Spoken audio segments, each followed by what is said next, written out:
Bonjour, excusez-moi. Voilà, bienvenue à l'abbaye de Villers-la-Ville, patrimoine exceptionnel de Wallonie depuis 1992. On voit l'abbaye juste derrière moi. Tout commence en 1146 avec le chevalier Gauthier de Marbais et sa mère Judith qui sollicitent la venue des moines cisterciens. Sans rentrer dans les détails, les moines cisterciens, c'est une sorte de moines bénédictins de venir. Donc ils sont établis à Clairvaux en France. Ici, ils viennent en nombre de 17. Ils ont tout. Ils ont la forêt et ils ont une rivière appelée la Tille qui passe sur le site. Alors rapidement, ils construisent un premier édifice, une première abbaye en style roman. Il n'y a plus de vestiges malheureusement, puisque dès le 13, on va construire par phase successive un édifice gothique. L'édifice gothique est encore visible, c'est l'édifice que l'on voit ici. Que se passe-t-il ensuite?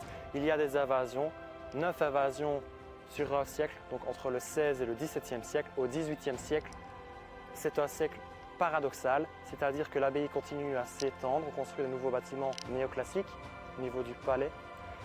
Et malheureusement, à la fin du XVIIIe siècle, il y a la Révolution française, les moines sont chassés. Donc en 1796, le site est racheté par l'État et ça devient une carrière de pierre. Il y a un marchand qui va vendre les matériaux, ce qui explique l'état en ruine de l'abbaye aujourd'hui. Avec ses 50 000 m² de murs hors sol et ses 5 000 m² de voûtes romanes et gothiques, l'abbaye de Villers-la-Ville est l'un des plus grands ensembles archéologiques de Belgique.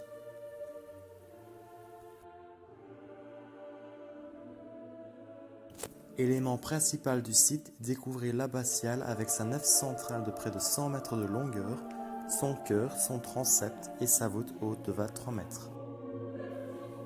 Certaines parties effondrées de l'édifice permettent quant à elles de révéler la structure du bâtiment et ainsi de comprendre la technique du gothique.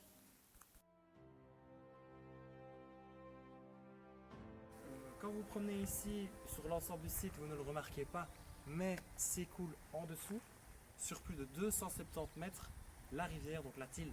Petite explication, le site, la vallée en fait est fort creuse. À l'époque, les moines ont de grands projets d'aménagement.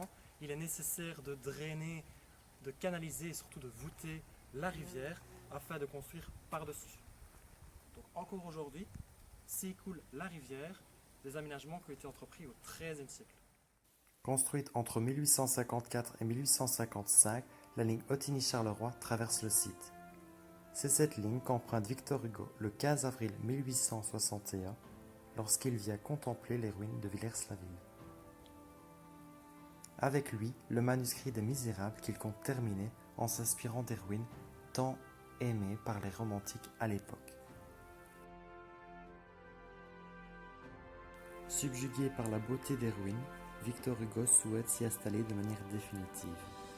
Cependant, probablement à cause du climat humide qui y règne, l'écrivain ne s'y installera pas.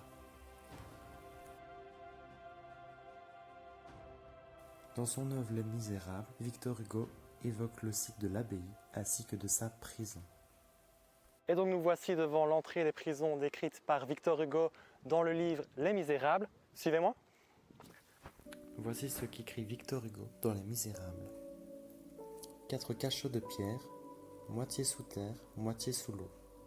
Chacun de ces cachots a un reste de porte de fer, une latrine et une lucarne grillée qui, dehors, est à 2 pieds au-dessus de la rivière et dedans, à 6 pieds au-dessus du sol. Le sol est toujours mou.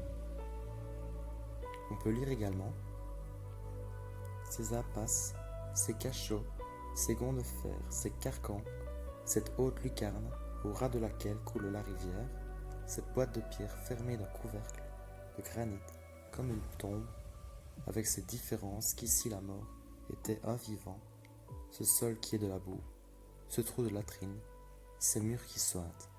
Quel déclamateur! En septembre 1862, le célèbre écrivain, avant de repartir, laissa derrière lui un graffiti au titre évocateur: Veni, vidi, flevi. Je suis venu, j'ai vu, j'ai pleuré. En effet, à cette époque, le site attire déjà des touristes et de nombreuses dégradations sont à remarquer. Espérons qu'aujourd'hui ce site pourra, continuer à être préservée telle qu'elle est.